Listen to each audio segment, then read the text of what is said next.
Hello प्यारे बच्चों, कैसे हैं आप सब। तनु क्लासेस आर्ट.com में आप सभी का स्वागत है। चलिए हम लोग स्टार्ट करते हैं। इसमें देखिएगा यहाँ पर सोशियोलॉजी का तो यहाँ पर आप देखिएगा यहाँ कुल प्रश्न आपको कितने पूछे जाते हैं ऑब्जेक्टिव में। ऑब्जेक्टिव प्रश्न जो आपके रहेंगे 100 ऑब्जेक्टिव प्रश्न रहेंगे, जिसमें से आपको 50 यानी 50% ही आपको बनाना पड़ता है इसमें से। तो ये तो हो गया आपका शॉर्ट क्वेश्चन हो गया, और ये 8 जो होता है ये लॉन्ग क्वेश्चन होता है। हम ऑब्जेक्टिव प्रश्न के बारे में बोल रहे हैं कि इसमें आपको 50% ही बनाना होता है। टाइम आपको दिया हुआ रहेगा इसमें कितना, 3 घंटा 15 मिनट देते हैं आपको एग्जाम में। चलिए, इंडियन सोसाइटी पुस्तक के लेखक कौन है? तो इंडियन सोसाइटी पुस्तक के लेखक जो है वो एस.सी. दुबे है ना, श्यामा चरण दुबे। इसका पूरा नाम क्या है? श्यामा चरण दुबे। तो एक का आपका आंसर क्या हो जाएगा? अगला हम लोग दूसरा प्रश्न आप देखेंगे। दूसरा प्रश्न हम लोगों का कह रहा है, दूसरा प्रश्न कहता है कि सोशियोलॉजी शब्द की उत्पत्ति किस भाषा से हुई है? देखिए, सोशियोलॉजी शब्द जो है ना 2 भाषाओं से हुई है। सोशियोलॉजी, एक देखिएगा सोशियस है ना, एक वर्ड क्या है सोशियस, जिसका जो है ना अर्थ होता है समाज। इसका अर्थ क्या होता है? समाज, ठीक ना। ये एक लैटिन भाषा है। सोशियस कैसा भाषा है? एक लैटिन भाषा है। वहीं अगर हम बात करते हैं लोगस, एक वर्ड है लोगस, जिसका अर्थ होता है क्या? अध्ययन होता है। और ये जो भाषा है, ये लोगस जो है, ये लोगस कैसा है? ये ग्रीक वर्ड है। ये कैसा वर्ड है? ग्रीक वर्ड है। तो अब बताइए, लैटिन और ग्रीक वर्ड जो है आपका 2 का कौन सा हो जाएगा? कौन सा ऑप्शन में है? सी में है ना। 2 का आंसर क्या हो जाएगा? आपका सी हो जाएगा। लैटिन और ग्रीक भाषा से बना हुआ शब्द है सोशियोलॉजी। चलिए, दूसरा प्रश्न हो गया। अब तीसरा देखेंगे आप।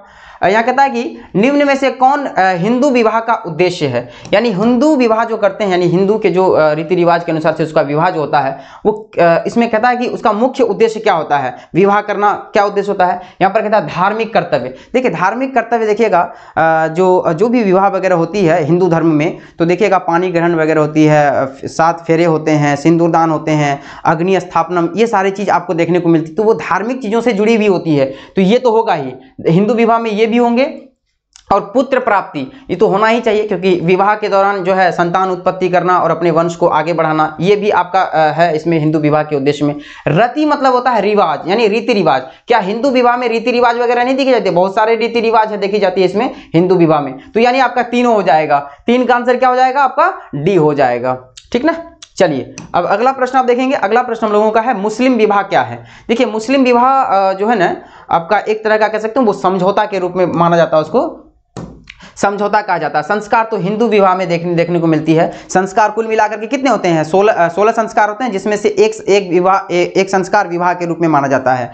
तो ये हिंदू धर्म में ऐसा होता है। अब यहाँ पर एक दिया हुआ है क्या? मित्रता। क्या शादी जो होता है, विवाह जो होता है, मित्रता के आधार पड़ता है? नहीं, ऐसा तो नहीं होता है। मजबूत रिश्ता नहीं, मजबूत रिश्ता नहीं। ये क्या हो जाएगा? ए नंबर हो जाएगा आपका। 4 का समझौता हो जाएगा, ठीक ना। चलिए, अगला प्रश्न हम लोगों का है। अगला प्रश्न कहता है कि नातेदारी की कितनी श्रेणियां होती है? देखिए, नातेदारी की मुख्य रूप से ना 3 श्रेणियां होती है। कौन कौन श्रेणी होती है? एक होता है प्राथमिक श्रेणी, और एक होता है द्वितीयक श्रेणी, और तीसरा होता है तृतीयक श्रेणी, है ना। प्राथमिक, द्वितीयक और तृतीयक, ये 3 श्रेणियां होती है। हम इसको समझेंगे कि ये 3 श्रेणी जो होती है वो किस आधार पर देखी जाती है। देखिए, अगर प्राथमिक श्रेणी की अगर हम बात करें ना, तो वो होता है जो जिससे आप ज़्यादा कनेक्ट होते हैं, जिससे आप ज़्यादा जुड़े हुए होते हैं, वो होता है प्राथमिक श्रेणी। जैसे आप किससे ज़्यादा जुड़े हुए हैं? अपने माता पिता से, अपने भाई बहन, यानी जिससे आप सबसे ज़्यादा कनेक्ट होते हैं वो आपका प्राथमिक श्रेणी में हो जाएगा। जैसे आप अपने पापा से जुड़े हुए हैं, ज़्यादा रिश्ता आपका गहरा है, तो उसके बाद जो है ना नेक्स्ट अगर हम बोलेंगे कि दादी आपके साथ किस श्रेणी में आएगा, तो दादी जो होगा ना वो पिता का वो माँ है, यानी पिता के माता जी है वो, तो पिता का वो प्राथमिक श्रेणी में आएगा, लेकिन आपका वो द्वितीयक श्रेणी में आ जाएगा। क्यों? क्योंकि आपका प्राथमिक श्रेणी आपका पिताजी के रूप में माना जाता है, और पिता का माँ हुआ वो, तो वो द्वितीयक श्रेणी में आ जाएगा। लेकिन अगर दूसरे रिलेशन में भी अगर हम जाएंगे ना, जैसे मामा हो गया, मामी हो गई, या फिर और सारे भी रिश्ते होते हैं, चाचा चाची, ये सारे किस में आएंगे? द्वितीयक श्रेणी में आ जाते हैं। वहीं अगर हम तृतीयक श्रेणी की बात करें, तृतीयक श्रेणी की अगर हम बात करें, तो तृतीयक श्रेणी में क्या होता है? जैसे आपका माता प्राथमिक श्रेणी हो गई, माता की जो भाई हैं आपका मामा हुआ, तो वो द्वितीयक श्रेणी में आ जाएगा। लेकिन वहीं अगर हम बात करें मामा के जो ससुर होंगे, सास ससुर जो होंगे, वो आपका तृतीयक श्रेणी में आ जाएगा। उसके बाद तो कोई श्रेणी माना ही नहीं जाता है, तो तृतीयक श्रेणी में आपका आ जाएगा वो। लेकिन यहाँ पर कहता है कि नातेदारी कितनी श्रेणियां होती है? तो 3 होती है। कहां पर ऑप्शन है आपका ये बी नंबर हो जाएगा इसका आंसर, ठीक है। नातेदारी की 3 श्रेणियां होती है। चलिए, अब अगला प्रश्न हम लोग देखते हैं। अगला प्रश्न में कहता है 6 नंबर का प्रश्न में कहता है कि दादा नातेदारी की किस श्रेणी के अंतर्गत आता है? अब यहाँ बताइए, दादा के बारे में पूछ रहे हैं कि दादा कौन होगा?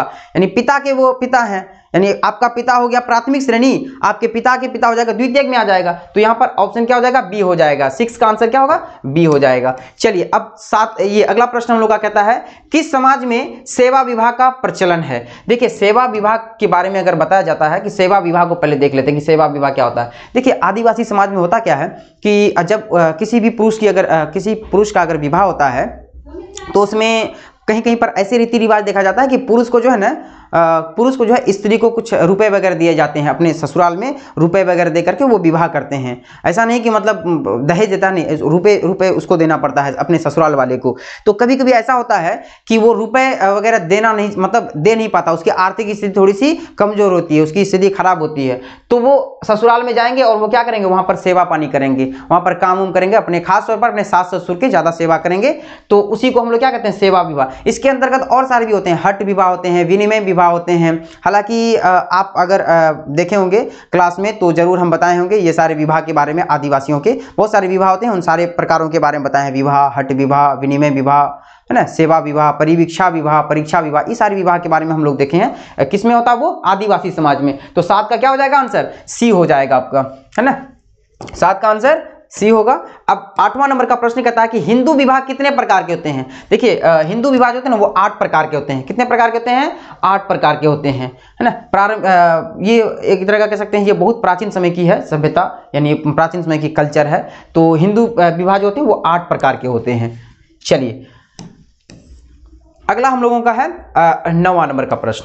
9वां नंबर का प्रश्न में कहता है क्या कि निम्नलिखित में से कौन नातेदारी की रीति नहीं है। रीति मतलब एक तरह का जो रिलेशन होता है, रिश्तेदार होता है, रीति रिवाज मतलब नियम ना। कौन ऐसा है जो नातेदारी के नियम नहीं है। देखिए नातेदारी के नियम कुल मिलाकर के कहा जाए तो वो 6 होते हैं नातेदारी के नियम। परिहार होते हैं, परिहार संबंध होते हैं, माध्यमिक संबंध होते हैं, मातुल्य होते हैं, है ना, पितृ स्वश्रय होते हैं, उसके बाद सहकष्टी होते हैं। ये 6 प्रकार के होते हैं। तो बताइए इसमें से परिहार की बात करें तो परिहार तो होता है, छठा कुल मिलाकर के 6 होते हैं तो परिहार भी आते हैं। यहाँ पर लिखा हुआ है मातुल्य तो नहीं लिखा हुआ, यहाँ भातुल्य कर दिया है, तो यहाँ पर क्या हो जाएगा, मातुल्य होना चाहिए, ठीक ना। तो मातुल्य परिहार एक ये हो गया। परिहार संबंध ये भी तो होगा, माध्यमिक संबंध, सहकष्टी भी होता है ना। ये 6 होते हैं कुल मिलाकर के। लेकिन सोरोरेट जो होता है, एक वर्ड सोरोरेट आ गया, ये नहीं होगा। तो आपका क्या हो जाएगा, रति में नहीं आएगा कौन, ये सोरोरेट, ठीक ना। चलिए अगला प्रश्न देखते हैं। 10 नंबर का प्रश्न में कहता है किसने कहा जाति एक बंद वर्ग है। यानी जिस जाति में अगर आप जन्म लेते हैं ना उसी जाति में आपको मरना भी पड़ेगा। जिस जाति में आप जन्म लेते हैं हमेशा उसी जाति में आपको रहना पड़ेगा। मतलब एक तरह का कहते हैं कि वर्ग की तरह काम करते हैं, और वो भी वर्ग कैसा होता है, बंद वर्ग की तरह होता है। जाति में तो ऐसा होता है अगर जो यादव है तो हमेशा वो यादव में ही मरेंगे, मतलब हमेशा वो उसी जाति में रहेंगे। ब्राह्मण है, क्षत्रिय है, कोई भी जाति अगर है जिसमें जन्म हो जाता है तो आजीवन उसको उसी जीवन में, मतलब उसी इसी में रहना पड़ेगा, चाहे वो शर्मा हो, चाहे वो आपका किसी भी जाति का हो, मंडल हो ना। चलिए तो किसने कहा था कि जाति एक बंद वर्ग है। देखिए 2 व्यक्ति ने कहा था कि जाति एक बंद वर्ग है। एक व्यक्ति और भी जोड़ेंगे इसमें, मजूमदार और मदान, है ना, मदान और मजूमदार 2 व्यक्ति हैं जो जाति एक बंद वर्ग की परिभाषा दी है। चलिए ये तो हो गया हम लोगों का, क्या हो जाएगा, ए नंबर आंसर हो जाएगा। 10 का आंसर क्या हो जाएगा, ए हो जाएगा। अब अगला प्रश्न हम लोग का कहता है यहाँ पर 11 नंबर का। 11 नंबर में कहता है क्या, किस समाज में असुर विवाह का प्रचलन था। देखिए असुर विवाह का मतलब आप ये मत समझिएगा कि राक्षसी, असुर का मतलब राक्षस होता है ना, असुर का मतलब क्या होता है, दैत्य होता है। तो यहाँ पर दैत्य का अर्थ नहीं समझिएगा, लेकिन इसका अगर विधि विधान देखिएगा ना, इसका अगर नियम देखिएगा तो असुर के तरह ही आपको देखने को मिलता है। हालांकि इसमें जो होता क्या है कि जो महिलाएं होती है ना, उनके साथ जो विवाह होता है किसी पुरुष का, तो उस महिला की जो है ना इच्छा नहीं होती है। अगर इच्छा नहीं भी होगी कि हमको वो पुरुष पसंद नहीं है, वो लड़का पसंद नहीं है, तब भी उनके साथ उसको विवाह करवा दिया जाता है। यानी एक तरह का कह सकते हैं स्त्रियों की इसमें दयनीय स्थिति होती है। तो इसीलिए जो है ना इसको किस विवाह के रूप में माना जाता है, असुर विवाह के रूप में। देखिए ना मनुस्मृति एक बहुत प्राचीन ग्रंथ है, बहुत प्राचीन ग्रंथ उसको माना जाता है। और बहुत सारे धार्मिक ग्रंथ है जो इस असुर विवाह को जो है ना जो आलोचना की गई है, असुर विवाह को सही नहीं माना गया है। तो बताइए असुर विवाह किसमें है, वो हिंदू धर्म में होता है। असुर विवाह किसमें माना जाता है, हिंदू समाज में देखी जाती है। तो 11 का आंसर क्या हो जाएगा, बी हो जाएगा इसका, ठीक ना। चलिए अब यहां पर कहते हैं 12 नंबर का प्रश्न में कहता है कि घुरिये द्वारा जाति व्यवस्था की कितनी विशेषताओं का उल्लेख किया गया है। देखिए घुरिये ने 6 प्रकार की जाति व्यवस्था का उल्लेख किया है। तो कहां ऑप्शन 6 ये हो जाएगा आपका 6 प्रकार की। तो 12 का आंसर क्या हो जाएगा, 6 हो जाएगा, है ना। चलिए देखिए, जहां पर एक्सप्लेन करना रहेगा वहां पर हम करेंगे, आपको समझाएंगे उसको बेहतर तरीके से। यहां पर कहता है वर्ग व्यवस्था निम्न में से किसका परिणाम है। देखिए वर्ग व्यवस्था की अगर हम बात करें तो वर्ग व्यवस्था को अगर हम देखें ना तो इसमें आंशिक तौर पर देखा जाए तो सामाजिक संघर्ष भी होगा, बेरोजगारी भी होगा, लेकिन सबसे सटीक तरीके से अगर माना जाएगा तो वो औद्योगिकरण को माना जाएगा। वर्ग व्यवस्था निम्न में से किसका परिणाम है। तो वर्ग व्यवस्था में क्या होता है, वर्ग व्यवस्था जैसे अलग अलग डिपार्टमेंट होते हैं, अलग अलग वर्गों में होते हैं, चाहे वो सरकारी नौकरी के आधार पर हो, चाहे वो बिजनेसमैन के आधार पर हो, अलग अलग उसका ये होता है। लेकिन ये भी हो सकता है, लेकिन आंशिक रूप से। अगर ये नहीं होगा तो निश्चित रूप से सामाजिक संघर्ष हो जाएगा, बेरोजगारी भी हो सकता है। लेकिन अगर इस दोनों की अगर बात करें तो वो औद्योगिकरण के कारण ही सामाजिक संघर्ष देखने को मिलती है और बेरोजगारी देखने को मिलती है, औद्योगिकरण के कारण ही। तो इसका सबसे सटीक जो आंसर होगा वो हो जाएगा डी आंसर। ठीक है, 13 का आंसर क्या हो जाएगा, डी हो जाएगा, औद्योगिकरण का हो जाएगा इसका, वर्ग व्यवस्था। अब अगला हम लोग देखेंगे, अगला हम लोगों का कहता है 14 नंबर का प्रश्न में कहता है पश्चिमीकरण की अवधारणा किसने दी। पश्चिमीकरण हो गया, संस्कृतिकरण हो गया, इन सारी चीजों की जो अवधारणा दी है वो किसने दी है, एम.एन. श्रीनिवास ने दी है। 14 का आंसर क्या हो जाएगा, सी हो जाएगा। पश्चिमीकरण, संस्कृतिकरण, है ना, ये सारे चीज जो बातों की जो अवधारणा दी है एम.एन. श्रीनिवास ने दी है। अब अगला हम लोग का है 15 नंबर का प्रश्न कहता है कि किसने जाति व्यवस्था की उत्पत्ति के ब्राह्मणवादी सिद्धांत की वकालत किया है। यानी ब्राह्मणवादी सिद्धांत किसने दिया है। ब्राह्मणवादी का मतलब एक तरह का कह सकते हैं, इसमें वो सिद्धांत दिया गया है जो ब्राह्मणों की स्थिति को बताया गया है। इसमें किस तरह से वो समाज में, प्राचीन समाज में रहते थे, किस तरह से उनका जो है अपने समाज में जो है छोटे जातियों के प्रति या निम्न जातियों के प्रति उनका कैसा बर्ताव होता था, कैसा व्यवहार होता था, उन सारी चीज़ों के बारे में इस ब्राह्मणवादी सिद्धांत में बताया है। तो वो कौन है, तो वो है आपका ये मजूमदार हो जाएगा। ठीक है, ए हो जाएगा। 15 का आंसर क्या हो जाएगा, ए हो जाएगा, मजूमदार। चलिए अगला हम लोगों का है 16 नंबर का प्रश्न। 16 नंबर का प्रश्न में कहता है कि वह विवाह एक निम्न जाति की स्त्री उच्च जाति के पुरुष से विवाह करती है। देखिए यहां पर कहता है क्या, निम्न जाति की, यहां पर स्त्री की बात हो रही है। निम्न जाति में कौन है, छोटे जाति में स्त्री है, और उच्च जाति में कौन है, तो ये पुरुष है। जब निम्न जाति की स्त्री पुरुष जाति से अगर उच्च जाति के पुरुष से विवाह करेंगे तो उसको कहा जाता है अनुलोम विवाह। क्या कहते हैं उसको, अनुलोम विवाह कहा जाता है। और वहीं अगर निम्न जाति की अगर पुरुष हो जाएंगी और उच्च जाति की अगर स्त्री हो जाएगी, यानी उच्च जाति की यहाँ पर क्या कर देते हैं, स्त्री कर देते हैं ना, यहाँ पर क्या कर देते हैं, स्त्री, और यहाँ पर कर देते हैं क्या, पुरुष कर देते हैं। निम्न जाति के क्या, पुरुष कर देते हैं। तो पता है इस विवाह को क्या कहा जाएगा, इसको कहा जाएगा प्रतिविलोम विवाह कहा जाएगा। जब भी अगर निम्न जाति का पुरुष उच्च जाति की स्त्री से विवाह करेंगे तो उसको प्रतिलोम विवाह कहा जाएगा। एक होता है अंतर विवाह, यानी अपने ही जाति में विवाह करना, अपने ही गोत्र में, अपने ही जाति में विवाह करना, उसको अंतर विवाह। और वहीं अगर हम बहिर्विवाह की बात करें, जब अपने गोत्र से बाहर निकल करके किसी दूसरे गोत्र में अगर आप विवाह करते हैं तो उसको बहिर्विवाह कहा जाता है। ठीक है, चारों को समझ गए। तो यहां पर आप बताएंगे कि कौन सा जो है निम्न जाति की स्त्री, जब निम्न जाति की स्त्री उच्च जाति से विवाह करेंगे पुरुष से, तो वो क्या हो जाएगा, अनुलोम विवाह हो जाएगा। इसका आंसर 16 का बी हो जाएगा। ठीक है, चलिए अब अगला प्रश्न हम लोगों का कहता है कि वर्ग विहीन समाज की स्थापना की कल्पना किसने की थी। देखिए वर्ग विहीन समाज की कल्पना जो की थी ना, वो कार्ल मार्क्स ने की थी। वर्ग विहीन समाज की स्थापना पहले के जमाने में ऐसा नहीं देखा जाता, अलग अलग वर्गों में नहीं बटा हुआ था। जब अलग मतलब समाज में जब परिवर्तन हुआ, बदलाव हुए, तो कई सारे वर्गों में बंटने लगे। देखो वर्ग और वर्ण में बहुत अंतर है। वर्ण एक तरह का जाति के आधार पर देखा जाता है। हालांकि वर्ण की अगर प्राचीन ऋग्वेद के अनुसार से अगर इस वर्ण की बात करें तो वो 4 वर्ण जो है वो अलग अलग वर्ण उनके कार्यों के आधार पर जो है निर्धारित की गई थी। लेकिन बाद में वही वर्ग चल करके जन्म के आधार पर निर्धारित हो गई। छोटे जाति के जन्म जो अगर व्यक्ति अगर पैदा हो रहा है शूद्र में, तो वो शूद्र ही कहलाएगा, भले वो पढ़े लिखे कितने भी अधिक हो, लेकिन वो शूद्र ही कहलाएगा। तो बाद में ये परिवर्तन हुआ। तो यहाँ पर देखिएगा वर्ग विहीन जो समाज की स्थापना की थी वो किसने की थी, कार्ल मार्क्स ने। तो समाज में परिवर्तन हुआ, अलग अलग वर्ग में हो गए, कोई डॉक्टर बना, कोई इंजीनियर बना, कोई जो वकील बना, इस तरह से आपको देखने को मिलती है। ठीक है, तो ये कार्ल मार्क्स ने की थी। ग्राम पंचायत में कौन न्यायाधीश के भूमिका अदा करता है। देखिए न्यायाधीश अगर ग्राम की बात करें तो वो सरपंच होता है। न्यायाधीश कौन था ग्राम में, सरपंच होता है। ये 18 का क्या हो जाएगा, सी हो जाएगा इसका आंसर। ठीक ना, अगला प्रश्न आप देखेंगे 19 नंबर का प्रश्न में। 19 नंबर का प्रश्न कहता है कि निम्नलिखित में से किस राज्य ने पंचायती राज व्यवस्था सर्वप्रथम क्रियान्वित किया था। अगर हम पंचायती राज व्यवस्था की बात करें तो बलवंत राय मेहता समिति आया था कब, 1957 ईस्वी में आया था कि नहीं। 1957 में पंचायती राज व्यवस्था के अंतर्गत ही ये इसको माना जाता है। लेकिन उसके 2 साल बाद 1959 ईस्वी में 1959 ईस्वी में जो है ना पहली बार राजस्थान के नागौर जिले में, राजस्थान के नागौर जिले से जो है पहली बार जो है पंचायती राज व्यवस्था को लाया गया था। नागौर जिले, याद रखिएगा, नागौर जिला से।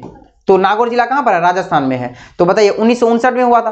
कहां? ऑप्शन डी हो जाएगा इसका। 19 का आंसर क्या हो जाएगा? डी हो जाएगा। नागौर जिला से सबसे पहले पंचायती राज व्यवस्था को शुभारंभ किया गया, क्रियान्वित किया गया था। कहता है पंचायती राज संस्था में निम्न में से कौन निम्नतम इकाई है? अच्छा, यहां पर बता दो जगह निम्न आ गया ना। ये निम्न का मतलब होता है नीचे दिया गया, यानी नीचे जो ऑप्शन है ना उसमें दिया गया। और निम्नतम का मतलब होता है छोटा। निम्नतम का मतलब क्या होता है? सबसे छोटा, छोटा नहीं सबसे छोटा। तो निम्नतम इकाई कौन होगा? देखिए भारतीय पंचायत व्यवस्था में त्रिस्तरीय पंचायत व्यवस्था देखी जाती है, खास करके गांव में, ग्रामीणों में। त्रिस्तरीय कौन? अगर हम पहला अगर बात करें तो पहला क्या हो जाएगा? गांव स्तर पर ग्रामीण, गांव के स्तर पर ग्राम पंचायत, गांव स्तर पर क्या होता है? ग्राम पंचायत हो जाएगा। गांव के स्तर पर ग्राम पंचायत। अब वहीं एक होता है ब्लॉक स्तर पर। एक क्या होता है? ब्लॉक स्तर पर। तो ब्लॉक स्तर पर क्या होता है? ब्लॉक समिति होती है। ब्लॉक स्तर पर ब्लॉक समिति होती है, याद रखिएगा इस बात को। त्रिस्तरीय में इसको देखा जाता है ब्लॉक समिति। ब्लॉक समिति, देखिए ब्लॉक समिति को एक और नाम है, इसका नाम है पंचायत समिति। और एक है जिला स्तर पर, यानी जिला स्तर पर अगर हम बात करें तो जिला स्तर पर क्या होती है? जिला परिषद होती है। तो इसी को कहते हैं त्रिस्तरीय पंचायत व्यवस्था ना, त्रिस्तरीय पंचायत व्यवस्था होती है। देखिए ब्लॉक स्तर के अंतर्गत कई सारे पंचायत आते हैं। और जिला स्तर पर तो जिला में जितने सारे पंचायत है वो सारे आएंगे उसके अंतर्गत। और गांव के स्तर पर ग्राम पंचायत होता है, सबसे छोटा आपका यही हो जाएगा। तो कौन सा ऑप्शन में? ग्राम पंचायत ए में है, तो 20 का आंसर क्या हो जाएगा? ए हो जाएगा। अब अगला प्रश्न आप देखेंगे 21 नंबर का। 21 नंबर में कहते हैं भारत में किस वर्ष बाल विकास सेवा प्रारंभ की गई थी? बाल विकास सेवा यानी बच्चों के विकास हेतु इनके जो ना कुछ ये कार्यक्रम अपनाया था, कुछ नीतियां अपनाई थी। तो इस बच्चों को विकास के लिए तो कब लाया गया? तो 1975 ईस्वी में लाया गया था। 21 का ए हो जाएगा इसका आंसर। चलिए एक पुस्तक के बारे में आपसे अगला प्रश्न पूछ रहा है। कहता क्या? द कॉन्सिक्वेंसेस ऑफ मॉडर्निटी पुस्तक के लेखक कौन है? तो इस पुस्तक के जो लेखक है ना ये है गिडेंस नाम के एक व्यक्ति ने इस पुस्तक को लिखा है यार, ठीक है। चलिए अगला प्रश्न हम लोगों का है, बहुत सारे ऐसे प्रश्न हैं आप लोगों से बनना चाहिए क्योंकि ये तो पढ़ाया हुआ है ये चीज। अगला हम लोगों का है भारत में किस वर्ष प्रधानमंत्री रोजगार जो योजना है शुरू की गई थी? देखिए 8वीं पंचवर्षीय योजना में जो है ना प्रधानमंत्री ग्राम स्वरोजगार योजना, प्रधानमंत्री रोजगार योजना शुरू की गई थी 8वीं पंचवर्षीय योजना में, है ना। प्रत्येक 5 साल की में जो योजना चलाई जा रही थी, पंचवर्षीय योजना। तो 8वीं पंचवर्षीय योजना में जो है ये प्रधानमंत्री रोजगार योजना शुरू की गई थी। तो ये कब लाया गया था? 1992। ये योजना कब लाए थे? 1992 से 1997। बताइए 1992 से 1997 के अंतर्गत ऑप्शन नंबर कहां पर होगा? ये नहीं, ये भी आता है ऑप्शन में लेकिन ये नहीं होगा, आपका हो जाएगा ए नंबर हो जाएगा, 1993 हो जाएगा, ठीक है। 23 का आंसर ए हो जाएगा। अगला है लैंगिक विषमता का संबंध निम्न में से किससे नहीं है? देखिए लैंगिक विषमता की अगर हम बात करें तो यहाँ पर एक तरह का कह सकते हैं कि दो खास करके महिलाओं के बीच ना, महिला और पुरुष के बीच जो भेदभाव देखी जाती है या उसमें जो एक तरह का कह सकते हैं अवहेलना की भावना होती है, तो वो विषमता मतलब असमानता, विषमता मतलब असमानता। कुछ ऐसे कार्य हैं जो पुरुष नहीं कर सकते। अब देखिए ना गाँव सब में ऐसे होता है कि पुरुष जो महिलाएं जो है वो बाहर में काम करने के लिए नहीं जा सकती है। कहीं कहीं पर आज से अगर पहले के ज़माने में अगर देखा जाए तो बहुत सारी स्त्रियां जो घर से बाहर ही नहीं निकलती थी। तो ये सारी चीज़ें आपको देखने को मिलती है समाज में। तो वही तो लैंगिक विषमता है। लैंगिक विषमता में खासतौर पर स्त्री पुरुष के बीच जो भेदभाव देखी जाती है वही होता है। तो इनमें से कहता है कि कौन नहीं है? देखिए सामाजिक मूल्यों की अगर हम बात करें, सामाजिक मूल्यों की अगर हम बात करें तो बिल्कुल जो भी रीति रिवाज वगैरह होती है ना समाज में जो भी रीति रिवाज वगैरह होती है तो ये चीज़ आपको देखी जाती है महिलाओं में, है ना। महिलाओं में अक्सर ये चीज देखी जाती है। रीति रिवाज के अनुसार से भी जो है जहां पर पुरुष काम करेंगे, रूढ़िवादी वाला होती है ना, रूढ़िवादी सोच जहां होती है कि नहीं महिलाएं ये काम नहीं कर सकती है, समाज में इस तरह से आपको देखी जाती है। महिलाओं की वहां पर जो है अधिकार नहीं मिलती है। तो ये भी है, ये संबंध है, विषमता से संबंध है। अर्थव्यवस्था, देखिए अर्थव्यवस्था में एक तरह से हम अगर ले सकते हैं कि कोई भी महिलाएं या फिर कोई पुरुष अगर कहीं अगर फैक्ट्री में अगर काम कर रहा है, देखिए ना पुरुषों को ज्यादा जो है वहां पर प्राथमिकता दी जाती है क्योंकि लोगों की ये मानसिकता होती है कि पुरुष जो है ना ज्यादा काम करते हैं। अब वहीं पर अगर महिलाएं अगर वहां काम करेगी अपने अर्थ के लिए, अपने काम मतलब मतलब रुपए पैसे के लिए, तो उनको कम रुपया दिया जाएगा, तनख्वाह कम दिया जाएगा। अब पुरुषों को ज़्यादा महत्व दी जाती है। तो अर्थव्यवस्था में भी जो है ना आपको देखने को मिलती है क्या, भेदभाव देखने को मिलती है, लैंगिक विषमता देखने को मिलती है। वहीं अगर हम बात करते हैं राजनीतिक मूल्यों की, आप बताइए अभी जो है वर्तमान में लोकसभा सदस्यों की संख्या में महिलाओं की जो सदस्य है कितनी है? पुरुषों से कम नहीं, बहुत कम होंगी, पुरुषों से बहुत कम होंगी, आपको देखने को मिलेगा। राजनीतिक मूल्यों में भी इसका मतलब है कि लैंगिक भेदभाव किया जाता है, विषमता देखी जाती है। तो ये तीनों आपका जो ना है। लेकिन हम बात करते हैं उपभोक्ता की। अब बताइए आप जो चीज़ खाते हैं, क्या ऐसा है कि आप पुरुष महिलाओं को नहीं खाने देते हैं, या महिला उसमें नहीं खा सकती, उपभोग नहीं कर सकती, यूज़ नहीं कर सकती अपना? बिल्कुल कर सकती है। तो ये जो है ना, ये नहीं है, लैंगिक विषमता में आपका उपभोक्ता नहीं देखा जाएगा। तो 24 का आंसर डी हो जाएगा। चलिए अगला प्रश्न हम लोगों का है 25 नंबर का। 25 नंबर का प्रश्न में कहता है कि भारत में किसने सती प्रथा, सर्वप्रथम सती प्रथा के विरुद्ध आवाज उठाई थी? तो सबसे पहले जो सती प्रथा के विरुद्ध आवाज उठाई थी वो उठाया था किसने? राजा राममोहन राय ने। तो ये किस समाज के अंतर्गत? तो ब्रह्म समाज के अंतर्गत, है ना, ब्रह्म समाज के अंतर्गत ही जो है सती प्रथा को क्या किया था इन्होंने? अंत किया था। देखिए ब्रह्म समाज के अंतर्गत जो है ना सती प्रथा को अंत करने का जो है, और भी एक व्यक्ति थे जो अंग्रेज थे, वाइसराय यानी गवर्नर जनरल थे, उसका नाम था Lord William Bentinck. Lord William Bentinck नाम के एक व्यक्ति थे। इन्हीं के सहायता से जो है ना इस सती प्रथा जो कुरीति थी इसको क्या कर दिया?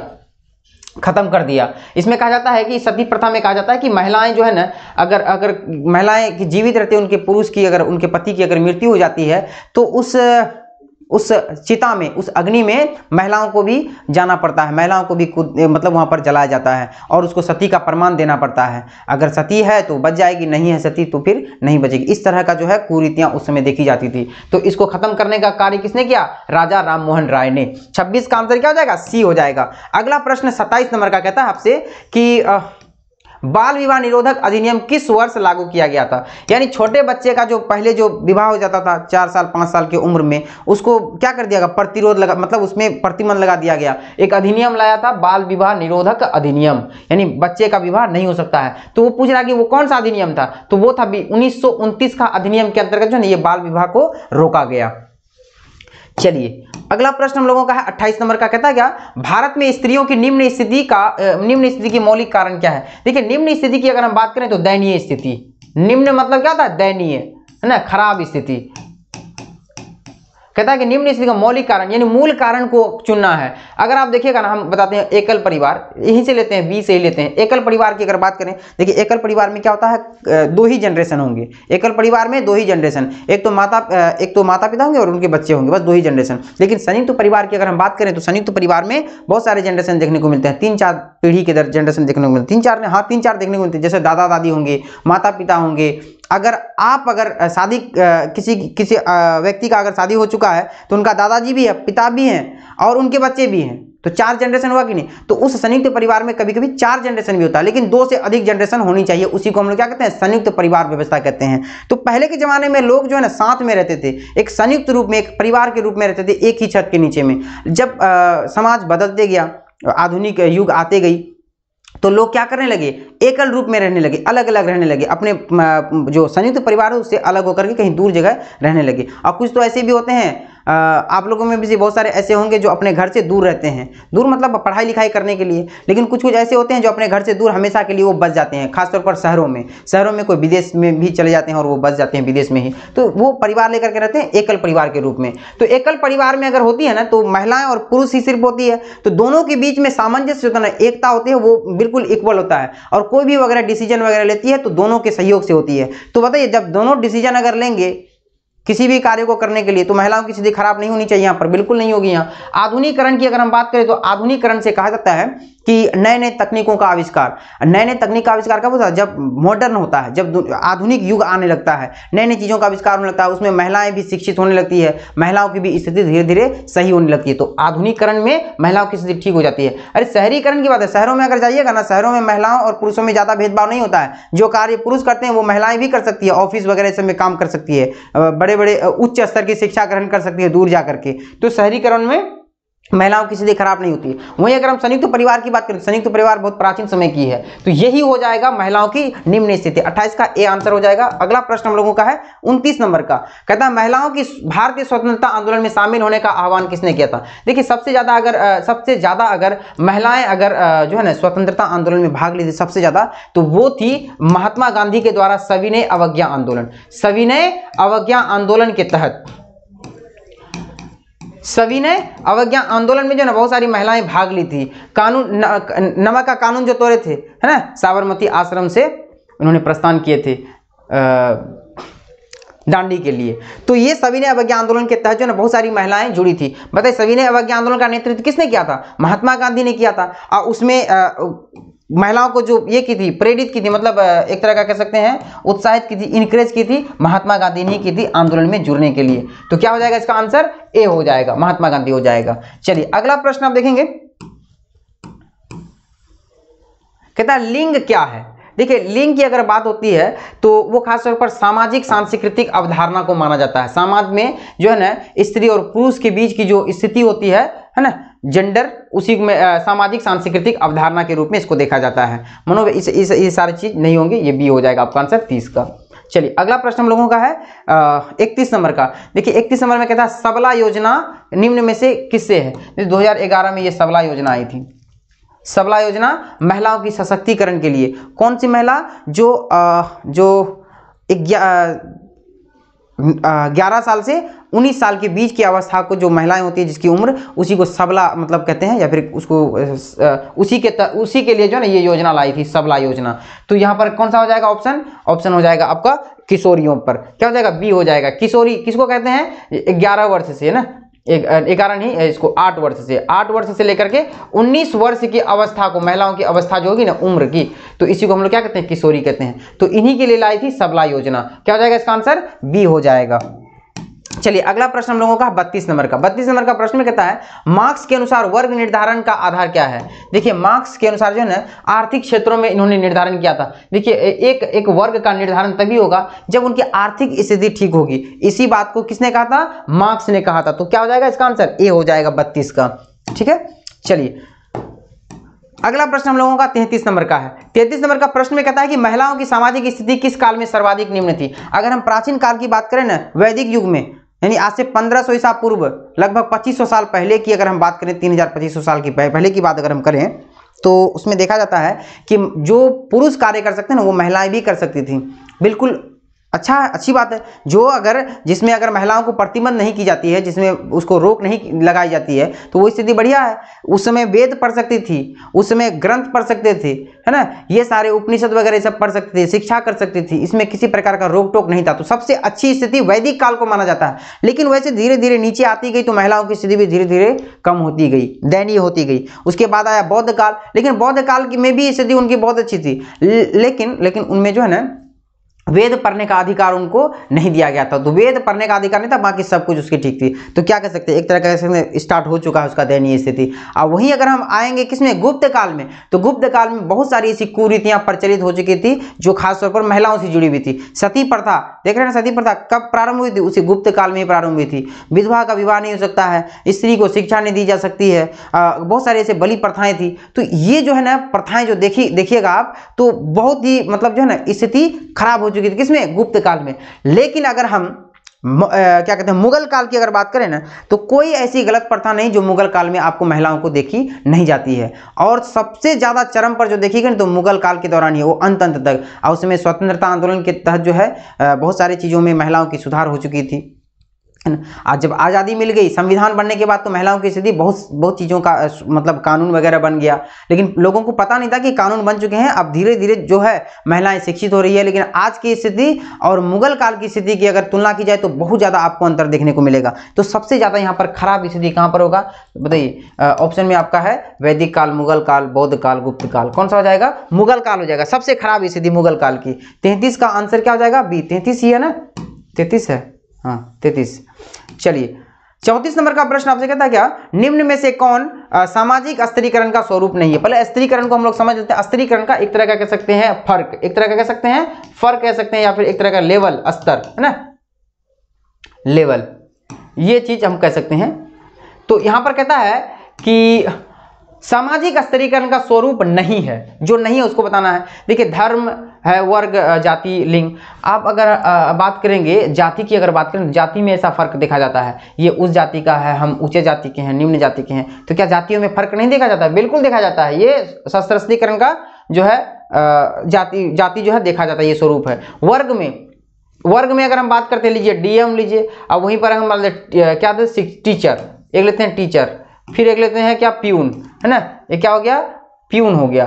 तो बताइए तो क्या इसमें फर्क नहीं होता? वर्ग में भी तो फर्क देखी जाती है ना, तो कौन ज्यादा बड़ा होगा? इस तरह से इसमें भी, वर्ग में भी आपको फर्क देखने को मिलती है। लिंग की अगर हम बात करें तो क्या लिंग में देखने को मिलती है? हाँ, लिंग में भी देखने को मिलती है, स्त्री और पुरुष में। अब देखिएगा, अगर रूढ़िवादी जमाना में अगर चले जाएंगे, पहले के जमाने में, तो महिलाओं को सम्मान नहीं मिलता है, महिलाओं को बहुत सारी चीजों का प्रतिबंध है, तो महिलाओं में भी भेदभाव देखी जाती है। तो लिंग के आधार पर भी स्तरीकरण यानी फर्क समझा जाता है। लेकिन धर्म में भी देखिएगा ना, तो धर्म में भी लगभग कुछ आंशिक रूप से, अब एक धर्म कहेंगे हम तुमसे बड़े हैं, दूसरे धर्म कहेंगे हम तुमसे बड़े हैं, तो इस तरह से धर्मों में भी आपको फर्क देखने को मिलता है। लेकिन ये आंशिक रूप से, उतना नहीं, ऐसा नहीं कि नहीं देखा था, लेकिन धर्मनिरपेक्ष अगर हो जाएगा तो समझ रहे हैं, धर्मनिरपेक्ष हो जाएगा तो धर्म के बारे में तो सबको आप सम्मान दे सकते हैं। धर्म में कोई भी सरकार भी ये नहीं कह सकती कि ये धर्म सबसे अच्छा है, सब कोई, सबके लिए सर्वधर्म क्या हो जाएगा, समान हो जाएगा। तो धर्म में जो है ना, ये स्तरीकरण का स्वरूप नहीं देखा जाता है, बहुत ही कम केस में देखा जाता है, बाकी सब में देखा जाता है। तो 34 का क्या हो जाएगा, ए हो जाएगा।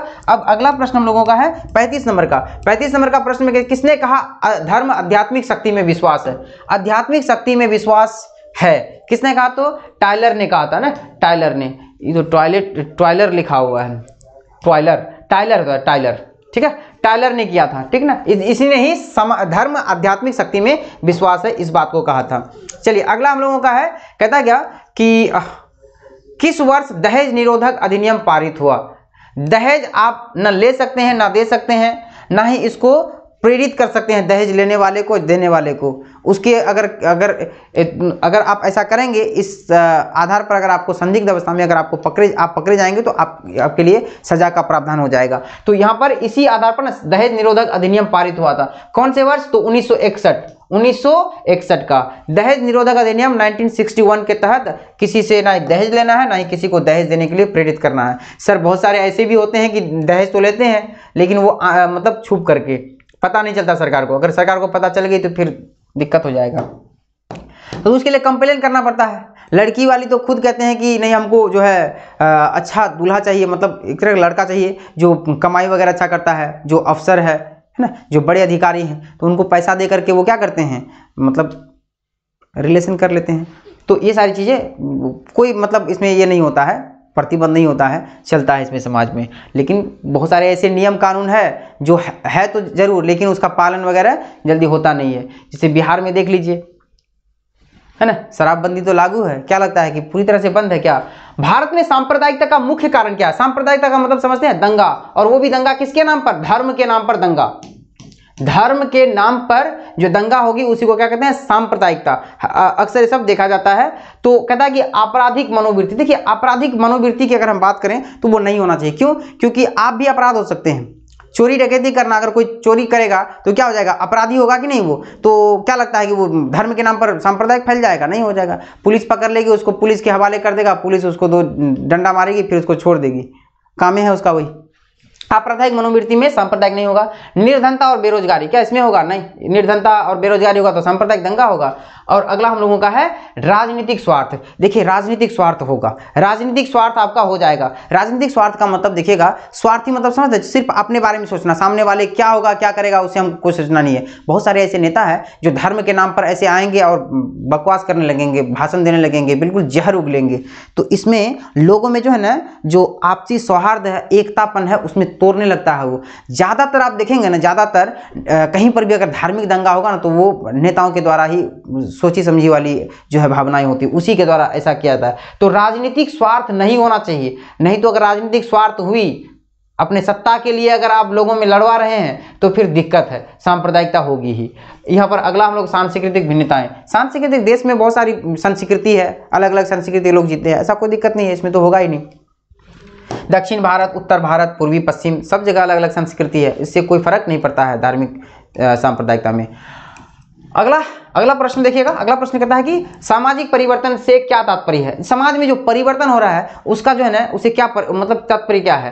देखिए अगला पहला हम लोगों का है सामाजिक संबंधों में बदलाव, सामाजिक संपर्क में बदलाव, सामाजिक समूह में परिवर्तन। देखिए अगर समाज में आप संबंध देखिएगा ना, पहले के जमाने में लोग बहुत जुड़े हुए रहते थे। आप भी अगर बचपन में होंगे ना, आप बच्चे में बहुत दूर दूर जा मतलब क्या करते हैं, मेहमान मतलब बन करके दूसरे जगह जाते थे। मतलब दूसरे जगह आप जो है, जैसे मामा का घर हो गया, दीदी के घर, कहीं पर भी आप जा सकते हैं, 2 दिन 3 दिन आराम से रह सकते हैं आप। पहले के जमाने में तो और भी 5 दिन 10 दिन लोग रहने के लिए जाते थे दूर दूर, और वो भी पैदल जाते थे। अब पहले की कनेक्टिविटी जो थी ना, पहले की कनेक्शन जो थी बहुत मजबूत थी, लोगों की रिलेशन पहले बहुत ज़्यादा मजबूत थी। लेकिन धीरे धीरे उसमें बदलाव होते गया, संबंध में जो है आंशिकता आती गई, मतलब टूटते गया संबंध। तो ये नहीं होगा। सामाजिक संपर्क, ये पहले भी संपर्क बहुत ज़्यादा था, लेकिन अब इसमें बदलाव हुआ है। बिल्कुल सही बात है, परिवर्तन ये भी है एक। समूह में भी परिवर्तन होता है। पहले संयुक्त परिवार के रूप में रहते थे, एक साथ मिलकर के रहते थे 2-4 पीढ़ी, लेकिन अभी देखिएगा तो 2 ही पीढ़ी रहना पसंद करते हैं, मियाँ बीवी और उनके बच्चे, बस उतना ही लोग रहने का काम करते हैं। क्योंकि मतलब उसका भविष्य सुधारना, अपने बच्चों को शिक्षा देना, सही तरीके से काम करना है ना। तो ये भी हो जाएगा, तो तीनों हो जाएगा, डी हो जाएगा, 38 का डी हो जाएगा। सामाजिक परिवर्तन का ये तीनों कारण हो जाएगा। अगला प्रश्न हम लोग का कहता है निम्नलिखित में से कौन सा धर्मनिरपेक्षता का अर्थ नहीं है। देखिए धर्मनिरपेक्षता का मतलब कहाँ होता है, जैसे किसी भी देश में कोई भी व्यक्ति किसी दूसरे धर्म के साथ अवहेलना नहीं कर सकता है। धर्म के नाम पर कभी भी कोई भी हिंसा वगैरह नहीं कर सकती, मतलब दूसरे धर्म को सम्मान करना अपने धर्म के साथ साथ। और कोई राजनीतिक पार्टी भी किसी विशेष धर्म को सहायता नहीं करेगी, किसी विशेष धर्म को जो है मान्यता नहीं देगी कि हाँ हम इसी पक्ष में रहेंगे, इसी धर्म को लेकर के चलेंगे, तब तो भी धर्मनिरपेक्ष ही नहीं रहेगा। तो कोई भी राज्य या देश जो है किसी धर्म को धर्म के पक्ष में नहीं बोलेगी। और जो है एक व्यक्ति दूसरे व्यक्ति का हमेशा सम्मान करेंगे, मतलब एक धर्म के व्यक्ति दूसरे धर्म के व्यक्ति को हमेशा सम्मान से देखेंगे। तो यहाँ पर देखते हैं धर्मनिरपेक्षता का अर्थ नहीं होना चाहिए। कौन नहीं होगा, विभिन्न धर्मों का सहअस्तित्व, यानी एक धर्म दूसरे धर्म से जुड़ा हुआ, मतलब जुड़ा हुआ तो नहीं, धर्म सम्मान करनी चाहिए। या फिर ना ही कोई धर्म बड़ा है ना ही कोई धर्म छोटा है, ऐसा नहीं होता है। राज्य अपना कोई धर्म नहीं होना, राज्य का अपना कोई धर्म ना होना, राज्य का कोई अपना धर्म नहीं होता है, सही बात है ये। अन्य धर्मों के प्रति श्रद्धा, बिल्कुल सही, ये भी होना चाहिए। धर्मनिरपेक्षता का ये अर्थ है दूसरे के प्रति धर्म जो है आपका श्रद्धा होनी चाहिए। धार्मिक कट्टरता, जब धार्मिक कट्टरता आ गई तो समझ लीजिए कि वहाँ धर्मनिरपेक्षता होगी, हमेशा वो अपने धर्म के लेकर के ही गुणगान करेंगे। तो ये धर्मनिरपेक्ष में ये डी नंबर नहीं देखा जाएगा। 40 का कहता है सोशल चेंज शब्दावली का सर्वप्रथम प्रयोग किसने किया था। तो सोशल चेंज का सर्वप्रथम प्रयोग जो किया था वो स्पेंसर ने किया था। चलिए अगला प्रश्न हम लोगों का 41 नंबर का कहता है निम्न में से वैश्वीकरण का प्रेरक नहीं है। तो वैश्वीकरण कौन हो जाएगा, वैश्वीकरण जो विश्व से जुड़े हुए रहेंगे, विश्व से अन्य देशों से भी जुड़ा हुआ रहेगा। तो बाजार की खोज, नए नए बाजार की खोज, ये तो विश्व का जुड़ा हुआ माना जा सकता है। इलेक्ट्रॉनिक्स और कंप्यूटर, आज के डेट में जो जितने सारे कंप्यूटर, जितने सारे इंटरनेट, ये सारी चीजें कनेक्टिविटी है वो अंतर्राष्ट्रीय चीजों से जुड़ी हुई है, अंतर्राष्ट्रीय देशों मतलब क्षेत्रों से भी जुड़ी हुई है, सिर्फ भारत तक सीमित नहीं है। तो ये भी हो जाएगा। बहुराष्ट्रीय विनियोग, मतलब एक राष्ट्र दूसरे राष्ट्र के साथ जुड़ा हुआ रहता है, ये भी हो जाएगा। देशज नहीं होगा, डी हो जाएगा इसका आंसर, ठीक ना। विश्व वैश्वीकरण का स्वरूप कौन रहेगा, देशज नहीं रहेगा। अगला हम लोगों का है 42 नंबर का कहता है निम्न में से किससे प्रजातंत्र का चौथा स्तंभ कहा जाता है। मीडिया को। प्रजातंत्र का, लोकतंत्र का चौथा स्तंभ किसको कहेंगे, मीडिया को। कहाँ मीडिया, जनसंचार, यहाँ मीडिया का हिंदी का जनसंचार, तो जनसंचार हो जाएगा, ठीक ना। चौथा स्तंभ जनसंचार को कहा जाता है। अगला 43 नंबर का प्रश्न कहता है जनजातियों में जीवन साथी चुनाव करने की कितनी पद्धतियां हैं। देखिए वैसे अगर देखेंगे मुख्य तौर पर तो 8 पद्धतियां हैं। जीवन साथी चुनने का अधिकार उसके कितने हैं, तो 8 है। तो ये 43 का क्या हो जाएगा, 8 हो जाएगा, ठीक है। चलिए अगला प्रश्न हम लोगों का 44 नंबर कहता है निम्न में से किस संगठन ने जनजातियों के लिए कल्याण कार्यों का शुभारंभ किया था। यहाँ पर आदिम सेवा संघ जो था ना, ये जनजातियों के संगठन के कल्याण हेतु यही संगठन लाया गया था, आदिम सेवा संघ। बाकी सब संघ जो है वो नहीं है। क्रिश्चियनरी मिशन तो वो तो दूसरा धर्म से संबंधित, ईसाई धर्म से संबंधित है। चलिए अगला हम लोगों का है 45 नंबर का कहता है किस वर्ष राष्ट्रीय महिला आयोग का गठन किया गया था। देखिए राष्ट्रीय महिला आयोग का गठन जो हुआ था ना, वो हुआ था 1992 ईस्वी में, ठीक है। राष्ट्रीय महिला आयोग का गठन कब हुआ था, 1992 ईस्वी में हुआ था। 46 नंबर का प्रश्न कहता है सर्वप्रथम किस वर्ष भ्रष्टाचार निरोधक कानून पारित किया गया। यहां पर थोड़ा सा अगर हम भ्रष्टाचार संस्थानम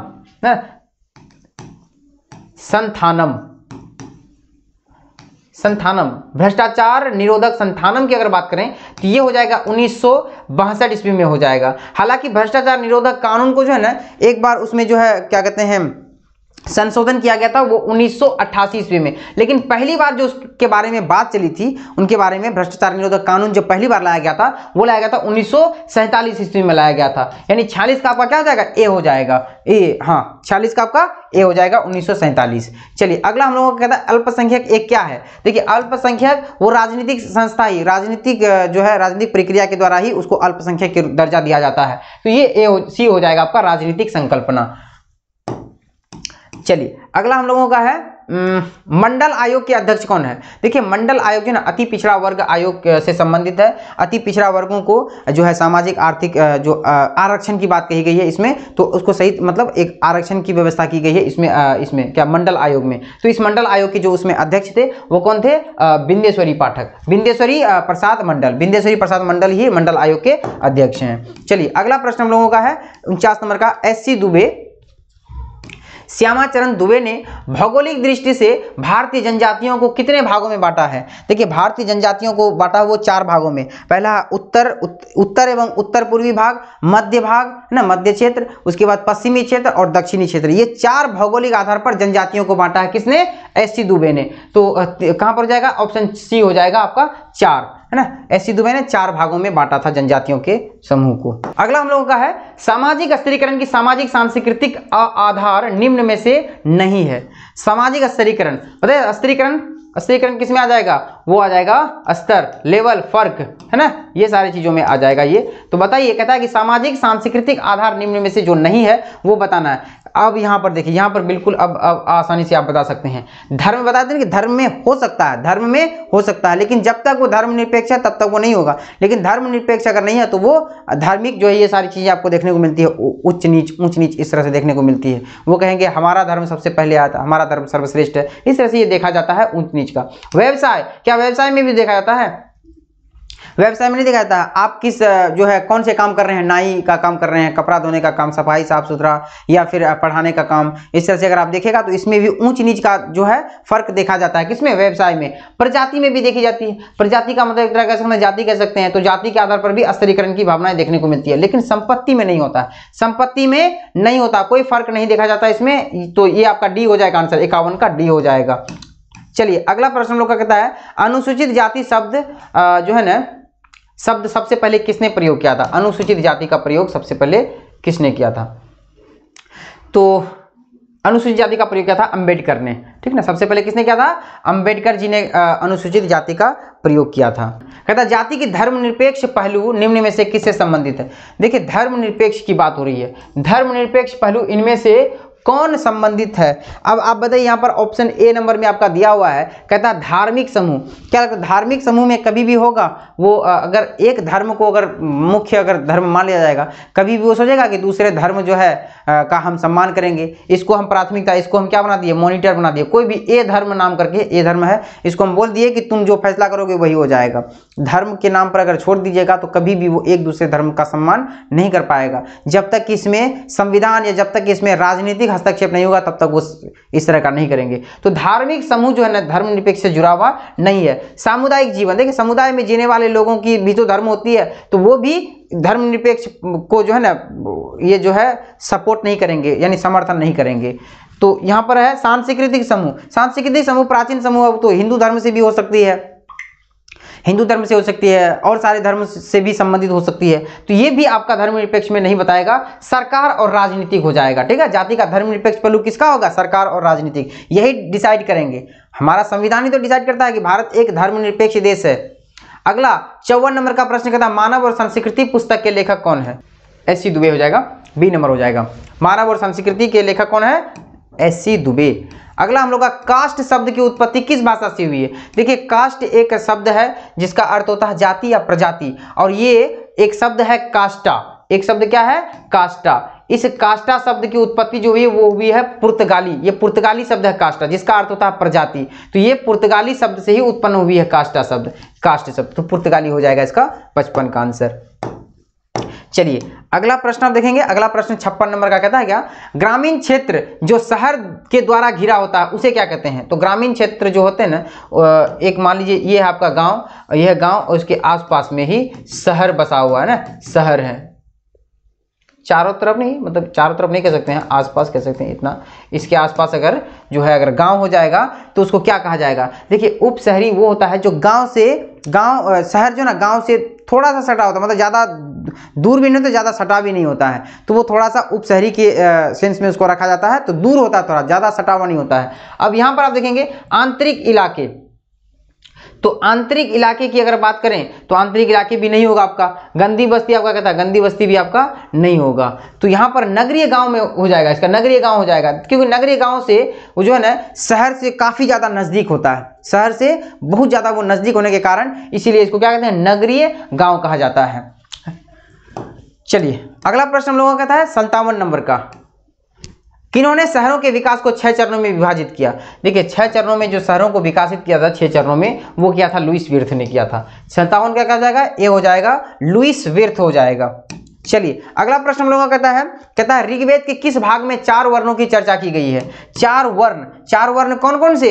एक है ब्राह्मण, एक है क्षत्रिय, है ना, ब्राह्मण हो गया, क्षत्रिय हो गया, वैश्य हो गया और शूद्र हो गया की बात हो रही है। कितने इसमें वर्ण है? एक है ब्राह्मण, दूसरा है क्षत्रिय, तीसरा है आपका वैश्य और चौथा है हम लोगों का शूद्र।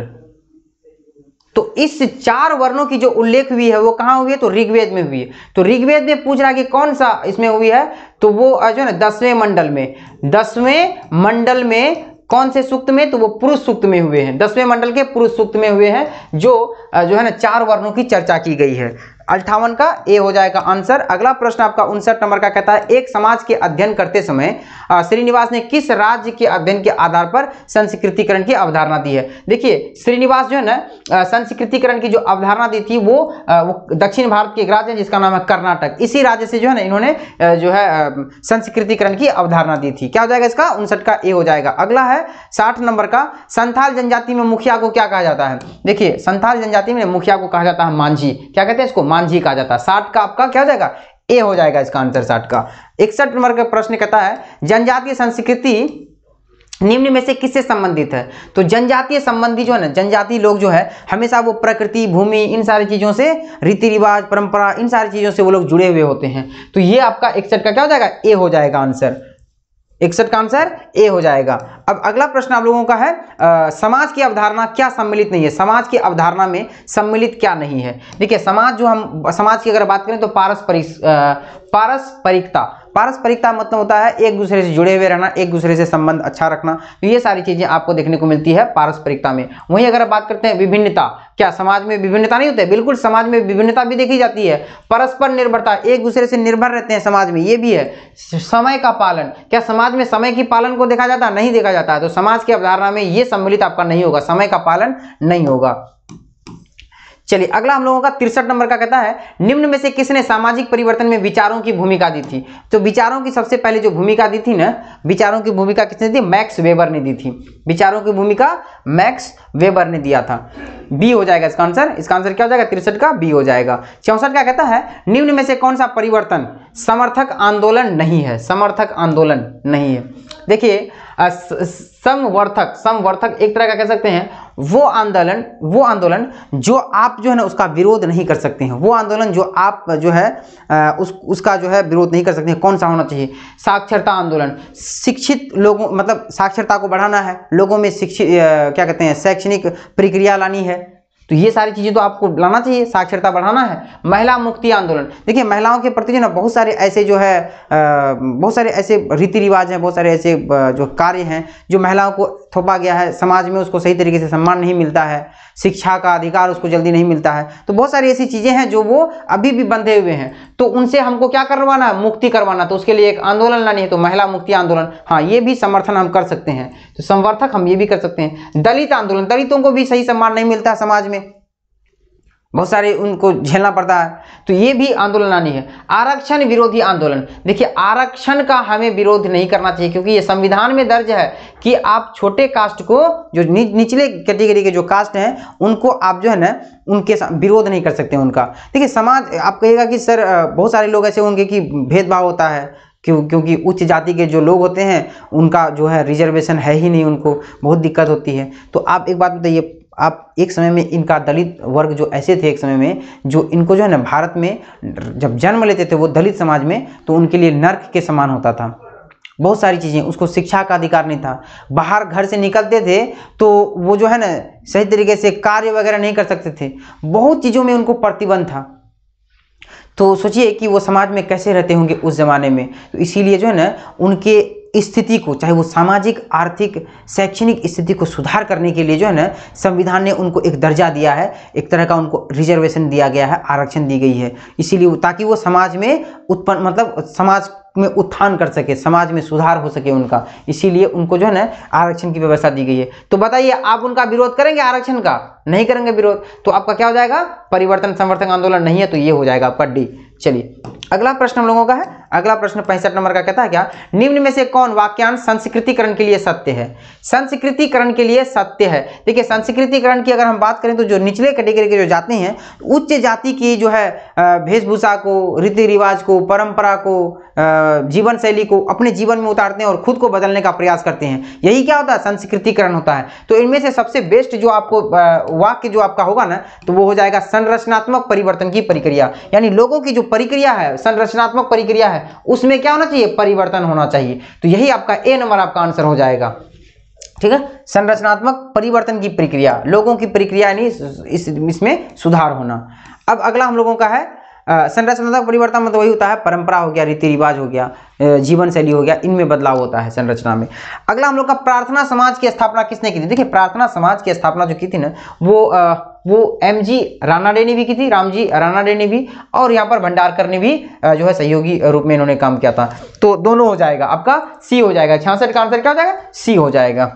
चलिए अगला प्रश्न हम लोगों का 67 नंबर का कहता है क्या, निम्न में से कौन समाजशास्त्र के फ्रांसीसी स्कूल से संबंधित नहीं है? देखिए एक तरह का कह सकते हैं फ्रांस से वो संबंधित नहीं है। अगर हम अगस्त कॉन्टे की बात करें, अगस्त कॉन्टे की बात करें तो समाजशास्त्र का जनक कहा जाता है इसको, अगस्त कॉन्टे को, ये फ्रांस के रहने वाले थे। वहीं अगर हम दुर्खिम की बात करें तो ये भी कहाँ के हैं? ये भी फ्रांस के हैं। मॉन्टेस्क्यू ये भी समाज यहाँ के हैं। लेकिन हम पेरेटो की अगर बात करें ना, पेरेटो की अगर हम बात करें तो पेरेटो कहाँ की है? कहाँ के हैं? ये इटली के हैं, ये इटली के रहने वाले हैं। तो मतलब फ्रांस से संबंधित नहीं है, ये इटली में ही अपनी शिक्षा को जो है ये किया था, ग्रहण किया था। तो पेरेटो हो जाएगा, 67 का आंसर सी हो जाएगा। अगला प्रश्न हम लोगों का है 68 नंबर का, कहता है बंबई विश्वविद्यालय में 1919 ईस्वी में समाजशास्त्र की शुरुआत हुई थी। समाजशास्त्र की शुरुआत दिल्ली, बंबई विश्वविद्यालय 1919 ईस्वी में समाजशास्त्र की शुरुआत जो है किसने की थी, यही बात बता रहा है। तो वो कौन था? एक अंग्रेज था, उसका नाम था पैट्रिक गिट्स। इन्होंने ही समाजशास्त्र का जो है ना शुरुआत की थी बंबई में। महिलाओं को पहली बार जो मत देने का अधिकार जो प्राप्त हुआ था ना, वो भारत अधिनियम कौन सा, ये जो है संविधान अधिनियम 1919 के अधिनियम के अंतर्गत ही महिलाओं को पहली बार वोट देने का अधिकार मिला था 1919 ईस्वी में। हालांकि वो प्रश्न हम दूसरा बोल रहे हैं, ये प्रश्न दूसरा है। ये कह रहा है कि समाजशास्त्र जो है ना पहली बार जो शुरुआत किया गया था बंबई विश्वविद्यालय में 1919 में, किसने किया था? तो पैट्रिक गिट्स ने किया था। अगला प्रश्न हम लोग का है, कहता है निम्न में से क्या ऐसा कौन सा चीज है जो जातियों के बीच में संरचनात्मक दूरी बनाए रखने में मदद करता है? मतलब एक निम्न जाति और उच्च जातियों के बीच जो है ना दूरी को बनाए रखने में कौन समर्थन करता है, कौन सहायता करता है? तो अगर आर्थिक परिस्थिति की बात करें तो एक छोटे जाति और निम्न जाति के बीच आर्थिक परिस्थिति में ऐसा भेदभाव नहीं देखी जाती है, उसमें समाज में दूरी नहीं होती है। आप शहरों में चले जाइए, शहरों में आर्थिक जो स्थिति होती है दोनों एक साथ मिलकर के काम कर सकते हैं, कोई दिक्कत नहीं होता उसमें। और वहीं पर अगर हम राजनीतिक शक्ति की बात करें तो एक छोटे जाति में अगर राजनीतिक शक्ति आ जाएंगे तो उनके साथ भेदभाव नहीं होगा, तो इसमें संरचना दूरी पैदा नहीं करती है। वहीं अगर हम बात करें भूस्वामित्व, एक छोटे जाति के पास अगर जमीन होगा ना, बहुत बड़ी जमीन होगी, तो उसके साथ मतलब जमीन की मात्रा अधिक होगी, तो वो कभी भी उनके साथ भेदभाव लोग नहीं करेंगे। वहीं अगर हम बात करें पवित्रता और प्रदूषण, एक छोटे जाति एक उच्च जाति के बीच अगर जाएगा ना तो कहेगा कि तुम दूर से ही बात जाओ, नजदीक मेरे मत आओ, तो इस तरह से उनके साथ भेदभाव होने लगता है। तो इस तरह का पवित्रता और प्रदूषण, यानी छोटे जाति अगर पास आ जाएंगे ना तो प्रदूषित हो जाएंगे, हम अपवित्र हो जाएंगे, इस तरह की भावनाएं समाज में देखने को मिलती है। तो ये संरचनात्मक दूरी को बढ़ावा देता है, बनाए रखता है। 69 का क्या हो जाएगा आंसर? डी हो जाएगा। 70 नंबर का प्रश्न में कहता है निम्न में से कौन सा भारत पर वैश्वीकरण का प्रभाव नहीं है? जो वैश्वीकरण का प्रभाव नहीं है उसको बताना है। देखिए अगर हम बात करते हैं राष्ट्रीय आय में वृद्धि, तो वैश्वीकरण से बढ़ा हुआ, राष्ट्रीय आय बढ़ेगी अपने राष्ट्रीय आय बढ़ेगी तो इसका मतलब है विश्व क्षितिज पर आपका जो है ना पहचान बनने लगेगा, विश्व स्तर पर आपका पहचान बनने लगेगा, राष्ट्रीय मतलब राष्ट्रीय आय में अगर वृद्धि होगी तो। महिला जागरूक, यानी क्या लगता है वैश्वीकरण से जुड़ा हुआ, अगर महिला जागरूक, महिला को जागरूक करेंगे तो और भी बहुत सारी ऐसी महिलाएं हैं जो विदेश में भी काम कर सकती है, विदेश में नौकरी वगैरह करती है। वो कब करती है, जब महिला में जागरूक हुई तब ना। तो ये भी आपका हो जाएगा। जो नहीं है उसको देखना है। राष्ट्रीयकरण, देखिए राष्ट्रीयकरण नहीं होगा। अपने राष्ट्र के बारे में अगर आप जब काम करते हैं, कोई किसी क्षेत्र से जुड़े होते हैं अपने राष्ट्र में, तो वो वैश्वीकरण का प्रभाव नहीं होता है। कृषि उत्पादन में वृद्धि, देखिए कृषि उत्पादन में अगर वृद्धि जितनी अधिक होगी ये वैश्वीकरण को बढ़ावा मिलेगा, वैश्वीकरण से जुड़ा हुआ होगा। कौन नहीं होगा, तो राष्ट्रीयकरण नहीं होगा। 70 का सी हो जाएगा। अगला प्रश्न हम लोगों का है 71 नंबर का, कहता है आदिम अर्थव्यवस्था का दूसरा स्तर क्या है। देखिए आदिम अर्थव्यवस्था का दूसरा स्तर आपका कृषि स्तर हो जाएगा। 72 नंबर कहता है समाजशास्त्र के विषय क्षेत्र को कितने भागों में बांटा गया है। देखिए समाजशास्त्र के विषय को कुल 5 भागों में बांटा गया है, इसका डी हो जाएगा इसका आंसर। अगला प्रश्न हम लोगों का है 73 नंबर का, कहता है मार्क्स ने सामाजिक परिवर्तन में किस कारक को महत्वपूर्ण माना है। देखिए मार्क्स ने किस भाग को, तो वो एक बार पहले भी आया हुआ था, ये आर्थिक हो जाएगा। आर्थिक दृष्टि से देखा गया कि समाज में एक सही परिवर्तन हो सकता है।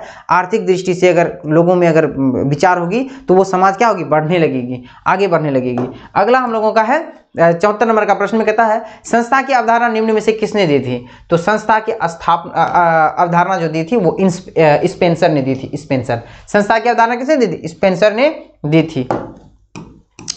अगला प्रश्न कहता है किसने ग्रामीण क्षेत्रों को नगरीय क्षेत्रों में परिवर्तन को नगरीकरण कहा।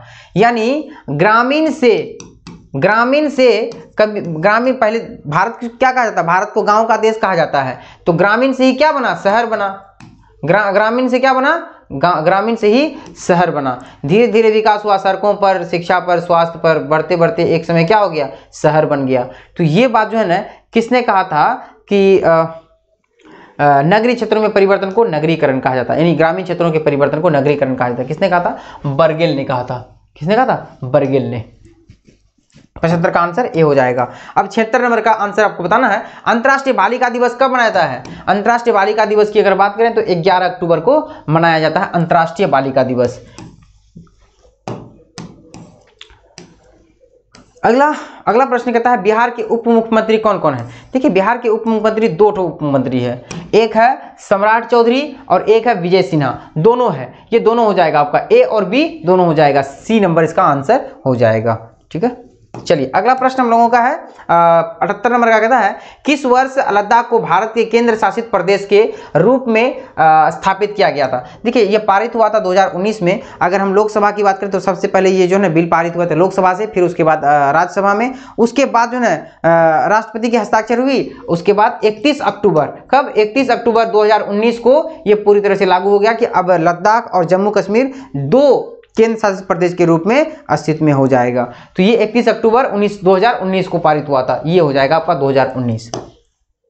अगला प्रश्न हम लोगों का 79 नंबर का, कहता है जन औषधि केंद्र। देखिए औषधि की बात आएगी, जन औषधि केंद्र निम्न में से किससे संबंधित है। औषधि की बात आएगी तो निम्न मुख्य रूप से मतलब वो निश्चित ही वो क्या होगा, दवाई होगा, मेडिसिन हो जाएगा, सस्ता दवाई हो जाएगा। जन औषधि केंद्र क्या हो जाएगा, सस्ता दवाई हो जाएगा।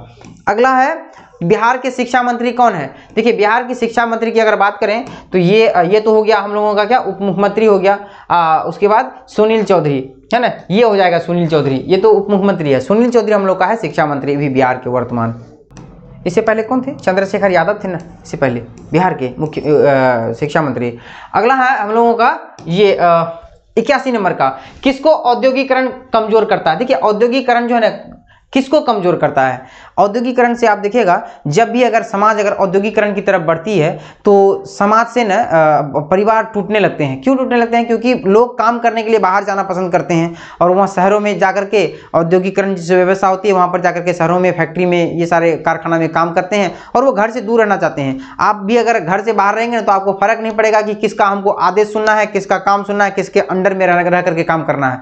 घर में अगर आप रहेंगे ना तो घर में आपको अपने माता पिता के अनुसार से आपको चलना पड़ेगा, कहाँ जा रहे हैं क्या कर रहे हैं सारी चीज़ों का हिसाब किताब रखना पड़ेगा आपको अपना पेरेंट्स के पास। लेकिन अगर आप बाहर चले जाएंगे तो नियंत्रण से क्या जाता है, बाहर हो जाते हैं। बाहर में क्या करते हैं क्या नहीं करते हैं उससे फर्क आपको आपके माता पिता को मतलब आपको फर्क नहीं पड़ता है, ठीक ना।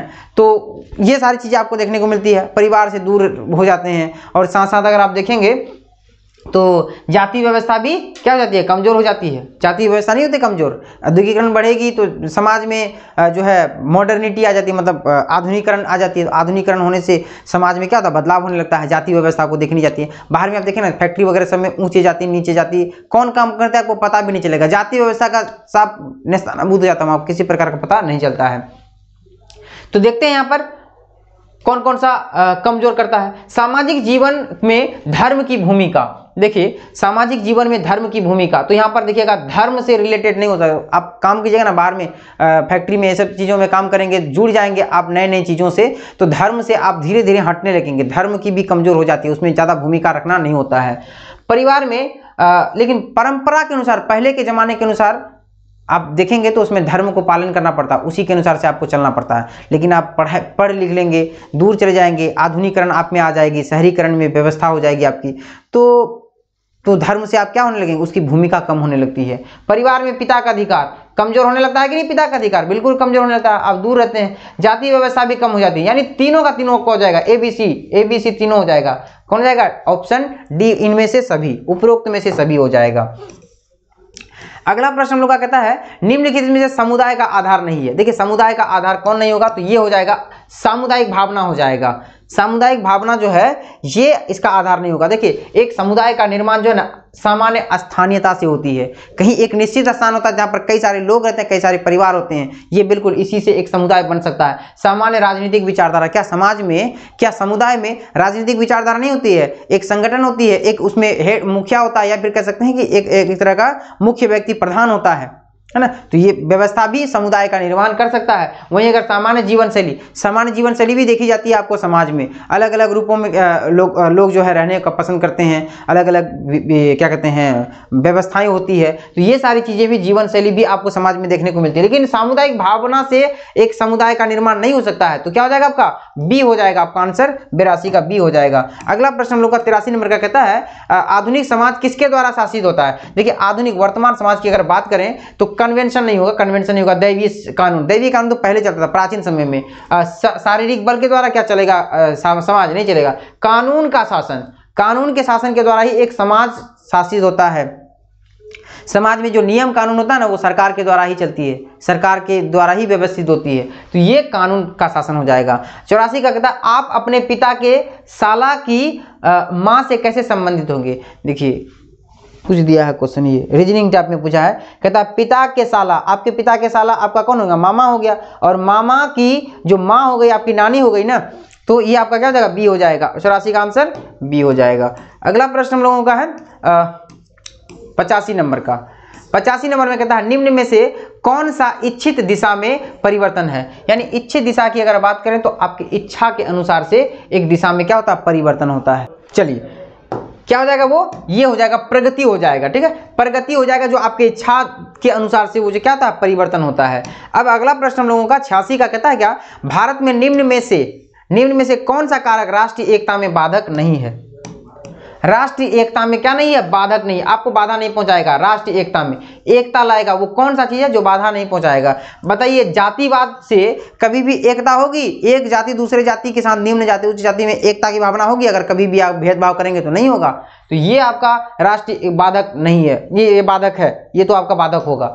वहीं अगर क्षेत्रवाद की बात करें, ये क्षेत्र मेरा है, वो कहेंगे वो क्षेत्र मेरा है। अब देखिएगा ना अभी जो है आप दक्षिण भारत चले जाएंगे, वहां पर जो है लोगों के साथ बोल तो नहीं सकते वैसे, देखिएगा आप कि बहुत सारे ऐसे न्यूज़ चैनलों में ऐसे देखने को मिलता है कि यहाँ से अगर लोग अगर उस क्षेत्र में चले जाते हैं तो वहाँ पर क्षेत्रीयता होती है कि आप यहाँ पर क्यों आए हैं। आप वहीं देखिए ना कि महाराष्ट्र में एक समय में ऐसा था कि यहाँ बहुत सारे बिहारियों को क्या किया जाता था, भगाया जाता था मार करके। क्यों? क्योंकि बिहारी लोग यहाँ पर आ ही नहीं सकते हैं। सिर्फ बिहारी के साथ नहीं, बहुत सारे ऐसे तमिलियन के साथ भी हुआ, आपको जाकर के बंगाली साथ नहीं, मतलब यूपी बिहार के साथ सबसे ज़्यादा देखने को मिलती है, झारखंड, इन सारे लोगों के साथ सबसे ज़्यादा भेदभाव होता है। तो वो किसके आधार पर, क्षेत्र के आधार पर होता है। तो क्या क्षेत्र के आधार पर भेदभाव होगी तो एक राज्य दूसरे राज्य के लोगों के साथ एकता की भावना होगी, देश में एकता होगा ही नहीं, तो ये भी आपका नहीं होगा क्षेत्रवाद से भी। धर्मांधता, एक व्यक्ति अपने धर्म में इतना अंधा चुका है कि दूसरे धर्मों को बिल्कुल नीचा समझता है, तो इससे भी एकता नहीं होगी। तो शिक्षा हो जाएगी तो राष्ट्र में एकता बढ़ेगी, लोगों में जागरूक होगी कि नहीं, लोगों में जो है इन सारी चीज़ों को नहीं लाना है, क्षेत्रवाद, जातिवाद, इन सारी चीज़ों से दूर रहना है, तभी जाकर के समाज जो मैं बदलाव होगा समाज में, एक नई परिवर्तन के साथ बढ़ेगी। सामाजिक परिवर्तन का स्वरूप नहीं है, कौन नहीं है? विकास, प्रगति, बेरोजगारी जो नहीं है, परिवर्तन का कारक जो नहीं। देखिए प्रगति भी होता है, विकास, उद्विकास, ये सारी चीज तो समाज का परिवर्तन का कारक है, लेकिन बेरोजगारी परिवर्तन का स्वरूप नहीं है। बेरोजगारी अगर होगी तो समाज जो है ना विकसित नहीं होगी, समाज विकास नहीं करेगी, तो ये बेरोजगारी हो जाएगा आपका 87 का डी हो जाएगा। अगला प्रश्न 88 का कहता है नगरीकरण मापने का प्रमुख पैमाना क्या है? यानी नगरीकरण से आप क्या माप सकते हैं? नगरीकरण मापने का मुख्य पैमाना क्या है? देखिएगा जनसंख्या, जनसंख्या तो होता है, नगर में तो जनसंख्या होती है। अब वहीं अगर देखिएगा जनसंख्या घनत्व, नगर में जनसंख्या घनत्व भी सबसे ज्यादा देखी जाती है, लेकिन गांव में बहुत कम देखी जाती है। आधुनिक मूल्य आप यहाँ से और अगर शहर से अगर कंपेयर करेंगे ना तो बहुत सारी चीज़ों का आपको बदलाव देखने को मिलेगा, खास करके कहाँ? शहरों में, नगरों में बहुत सारी चीज़ों का बदलाव देखने को मिलता है। तो ये हो जाएगा आधुनिक मूल्य हो जाएगा, यानी तीनों हो जाएगा। तीनों का जो है ना आपको देखने को मिलता है क्या? नगरीकरण मापने का पैमाना। जनसंख्या भी अधिक होता है, जनघनत्व भी अधिक होता है। आधुनिक मूल्य की बात करें तो बहुत सारी चीज़ों का बदलाव होता है, सड़कें अच्छी होती है, उसके बाद क्या कहते हैं शिक्षा के क्षेत्र में अगर देखेंगे कॉलेज और जाकर के आपका विश्वविद्यालय, इन सारी चीज़ों के बारे में बहुत मतलब जो है विकसित हुआ है। और अस्पताल देखिएगा वहाँ पर एक से एक अस्पताल देखने को मिलता है। तो ये नगरीकरण मापने का तरीका है, नगरीकरण मापने का पैमाना है। तो उपरोक्त में से सभी हो जाएगा। अगला है आधुनिकीकरण का परिणाम क्या है? देखिए आधुनिकीकरण का मतलब था नए बदलाव, नए परिवर्तन, मशीनीकरण, ना, फैक्ट्री, नए नए उद्योग, ये सारी चीजें, नए वर्गों का उदय, बिल्कुल नए वर्ग का उदय होता है आधुनिकीकरण का परिणाम। साक्षरता में वृद्धि, देखिए पहले के जमाने में उतना आधुनिकीकरण नहीं थी, अभी अगर देखेगा तो बहुत ज्यादा वृद्धि हो चुकी है आधुनिकीकरण में। तो साक्षरता में भी क्या हो चुकी है? वृद्धि हो चुकी है। पहले के लोग जो है स्कूल में जाते थे, कहीं दूर पढ़ने के लिए जाते थे, बड़े बड़े शहरों में जाते थे पढ़ने के लिए, लेकिन आज के डेट में अगर देखेंगे आप घर से भी पढ़ाई कर सकते हैं। तो वो क्या है? आधुनिकीकरण ही तो है। पहले के ज़माने में लोग साइकिल से 50 किलोमीटर दूरी तय कर लेते थे, लेकिन आज के डेट में अगर आप देखिएगा तो बाइक से भी लोग जाना पसंद नहीं करते हैं। अब उतना दूर जाने के लिए वो सोचेंगे कि हमको जो है ना कार में जाना है। तो ये क्या है? आधुनिकीकरण ही तो है। तो ये सारी चीज़ें जो है ना आपको देखने को मिलती है। साक्षरता में वृद्धि, और वहीं देखिएगा बेरोजगारी, बेरोजगारी भी होती है आधुनिकीकरण से। अब नए नए तकनीक का आविष्कार अगर हो जाएगा, अब एक व्यक्ति जब खेत में काम करते हैं, हाथ से फसल को काटते हैं, अब वहीं पर मशीन आ गया, नए नए मशीन आ गया उसको काटने के लिए फसल को, तो वो बेचारा का मतलब रोजगार मारा गया कि नहीं? मिलेगी उसको रोजगारी। आने वाले समय देखें ना बहुत सारी चीज़ों में जो है मशीनीकरण की व्यवस्था कर दी जाएगी। तो बेरोजगारी भी आपको आधुनिकीकरण में देखने को मिलती है। तो उपरोक्त में से क्या हो जाएगा? सभी हो जाएगा। डी आंसर 89 का। अगला प्रश्न हम लोगों का है 90 नंबर का, कहता है क्या? भारतीय समाजशास्त्र परिषद के अध्यक्ष वर्तमान में कौन है? भारतीय समाजशास्त्र परिषद के अध्यक्ष वर्तमान में जो है ना, यहाँ पर कोई नहीं है जी। चलिए वर्तमान में भी कोई ऐसा है नहीं, इसमें से कोई नहीं हो जाएगा। इसका 10 नंबर का आंसर डी हो जाएगा, कोई नहीं होगा इसमें। 51 नंबर का कहता है भारत का राष्ट्रीय त्योहार कौन है? देखिए स्वतंत्रता दिवस है ना, गांधी जयंती है, अहिंसा दिवस वो भी राष्ट्रीय त्योहार है, गणतंत्र दिवस ये भी राष्ट्रीय त्योहार है। बाकी ये सारी चीजें कौन सा त्योहार है? ये धार्मिक त्योहार है। हिंदू धर्म में ये जैसे होली हो गया, दीपावली हो गया, दशहरा हो गया, धार्मिक त्योहार इसको माना जाता है। भारतीय संस्कृति के निम्न में से कौन सी विशेषता है? भारतीय संस्कृति की निम्न में से, संस्कृति मतलब एक तरह का तो प्राचीन सभ्यता की अगर हम बात करें, प्राचीन से समय से हम लोग क्या मानते हैं? धर्म की प्रधानता, धर्म को ही लेकर के चलते हैं। बहुत सारी चीजों में हम लोग धर्म को देखते हैं, तो ये प्राचीन संस्कृति में देखी जाती है। कर्म फल में विश्वास, आप जैसा कर्म करेंगे वैसा फल मिलेगा आपको, बोलते हैं ना, तो ये भी आपको देखने को मिलती है। आपको कहेंगे आत्मा और पुनर्जन्म में विश्वास, ये भी है आत्मा और पुनर्जन्म में। सिर्फ हिंदू धर्म ही नहीं बल्कि आपको बौद्ध भी कहती है, बौद्ध ही नहीं आपको जैन भी कहती है कि आत्मा और पुनर्जन्म में विश्वास ये लोग रखते हैं। तो ये बात ये होगी भारतीय संस्कृति में ये है। तो क्या हो जाएगा? सभी हो जाएगा, ये सारे के सारे हो जाएंगे। अगला प्रश्न कहता है, अगला प्रश्न में देखिएगा, कहता है यहाँ पर अच्छा यहाँ पर कहता है प्राथमिक संबंध नहीं है। ये बात बहुत पहले प्रश्न आया था, लेकिन ये प्रश्न नहीं था। कहता प्राथमिक संबंध इसमें से कौन नहीं है? अच्छा बताइए, पति पत्नी होगी ना, पति पत्नी से डायरेक्ट जुड़े हुए होते हैं, बिल्कुल सही बात है, ये प्राथमिक संबंध में आएगा। वहीं अगर हम बात करें भाई बहन, ये भी तो जुड़े होते हैं, पिता पुत्र ये भी जुड़े होते हैं, चाचा भतीजा नहीं जुड़े होते हैं। आपके चाचा जो है ना आपसे कौन सा रिलेशन होगा, कौन सा श्रेणी में रखा जाएगा? उसको रखा जाएगा द्वितीयक श्रेणी में, प्राथमिक नहीं द्वितीयक श्रेणी में उसको रखा जाएगा। तो 94 नंबर का क्या हो जाएगा? बी हो जाएगा आंसर इसका। अच्छा यहाँ ये वाला प्रश्न छूट गया था सर, चलिए ये वाला देख लेते हैं। 93 नंबर का प्रश्न पूछता है किसने कहा सभ्यता का अर्थ नगर होता है? देखिए सभ्यता का अर्थ नगर होता है, ये ई बर्गेल ने कहा था। ठीक ना। ई बर्वेल ने कहा था कि सभ्यता का अर्थ क्या होता है, नगर होता है। अब अगला प्रश्न ये तो हो गया हम लोग का 94 का। अब 95 का प्रश्न में कहता है निम्न में से कौन सा समाज निर्माण में महत्वपूर्ण भूमिका नहीं अदा करते। अरे निर्माण, समाज का निर्माण नहीं करेगा वो। अब देख कार्य प्रणाली से बहुत सारे कार्य होंगे समाज को निर्माण करने में, समाज को बनाने में अलग अलग कार्य प्रणाली होगी, बिल्कुल इसको निर्माण करने तो आधार होगा ये। सामाजिक नियंत्रण, समाज को नियंत्रण करने के लिए राजनीतिक पार्टियां होंगी, राजनीतिक दल होंगे, या फिर एक तरह का मुख्य प्रधान व्यक्ति होंगे जो समाज को नियंत्रित कर सकता है। वहीं अगर हम भौतिक सांस्कृतिक की बात करें तो भौतिक सांस्कृतिक के अंतर्गत बहुत सारी ऐसी चीजें हैं जो समाज को बदलने में सक्षम होते हैं। तो ये महत्वपूर्ण आधार, ये सारे के सारे महत्वपूर्ण आधार। अब बताइए समाज को बदलने के लिए रीति को लेकर के चलेंगे तो क्या लगता है समाज आपका बदलेगा? कभी नहीं बदलेगा समाज। पुराने रीति रिवाज के अनुसार से आप चलेंगे तो समाज में बदलाव नहीं होगा। तो आपका क्या हो जाएगा, 95 का ए आंसर हो जाएगा, रीतियां हो जाएगी इसकी। चलिए अगला 96 का प्रश्न कहता है क्या, 96 का प्रश्न कहता है नवीन ज्ञान को प्राप्त करने के क्रमबद्ध प्रयास को क्या कहा जाता है? नए ज्ञान की ओर नई नई खोजें अगर हम लोग करेंगे तो वो किधर बढ़ेंगे, तो वो हो जाएगा अनुसंधान की ओर, ठीक ना। वो क्या हो जाएगा, अनुसंधान की ओर हो जाएगा। बी हो जाएगा इसका आंसर। 96 का क्या हो जाएगा, बी हो जाएगा। 97 का प्रश्न आप देखेंगे कहता है क्या, समाजशास्त्र और अर्थशास्त्र दोनों किसका अध्ययन करती है? देखिए समाजशास्त्र और अर्थशास्त्र के बारे में अगर बात करें तो ये दोनों जो है ना बेरोजगारी की बात करती है। समाजशास्त्र और अर्थशास्त्र दोनों बेरोजगारी की बात करती है। ए नंबर हो जाएगा इसका आंसर 97 का। 98 कहता है समाजशास्त्र एक शिल्प है, यह किसका जो है कथन है? तो ये सी राइट मिल्स का है। इधर हो गया शिल्प और इधर हो गया मिल्स, शिल्प मिल्स, सी राइट मिल्स। समाजशास्त्र का शिल्प, समाजशास्त्र एक शिल्प है, सी राइट मिल्स ने कहा था। अगला प्रश्न हम लोग का कहता है, अब एक दो प्रश्न बचा हुआ है, सामाजिक परिवर्तन का सबसे महत्वपूर्ण कारक क्या है? देखिए समाज में एक नई परिवर्तन होती है, एक परिवर्तन का कारण जो माना जाएगा, देखिए जनसंख्या कैसे होगा, जनसंख्या से क्या बदलाव हो सकती है क्या? समाज नहीं होगी बदलाव, बद से बदतर हो जाएगा। जनसंख्या अगर बढ़ेगी तो धर्म को लेकर के क्या समाज में बदलाव कर सकते हैं ना, ये भी नहीं होगा, जनसंख्या भी नहीं होगा, धर्म भी नहीं होगा। कानून भी, देखिए कानून की अगर हम बात करें तो कानून तो पहले से भी चल रही है, प्राचीन समय से भी कानून व्यवस्था है। क्या समाज में बदलाव हो जाती है? नहीं। हाँ कानून व्यवस्था होनी चाहिए, बिल्कुल होनी चाहिए। तो उसमें सबसे ज्यादा जो बदलाव होता है ना वो होता है प्रौद्योगिकी की। प्रौद्योगिकी में नए नए मशीनीकरण होती है, कंप्यूटर, संचार, ये सारी चीजें आपको देखने को मिलती है। इसी से तो समाज का बदलाव होता है। मोबाइल व्यवस्था, बहुत सारी चीजें ऐसे है जो क्या करती है, समाज को बदलाव करती है। तो ये सबसे महत्वपूर्ण कारक प्रौद्योगिकी ही रहेंगे। आपको प्रौद्योगिकी ही सबसे महत्वपूर्ण कारक आपका रहेगा। अब 100 नंबर का प्रश्न कहता है टेक्नोलॉजी, यहां पर इंग्लिश में दिया, what is the important factor of social change? तो हो जाएगा टेक्नोलॉजी हो जाएगा। चलिए 100 नंबर का प्रश्न में कहता है, 100 नंबर में कहता है क्या कि एक परिवार, एक स्कूल और एक चर्च किसके उदाहरण? ये सारे चीजें ना संस्था में आएंगे।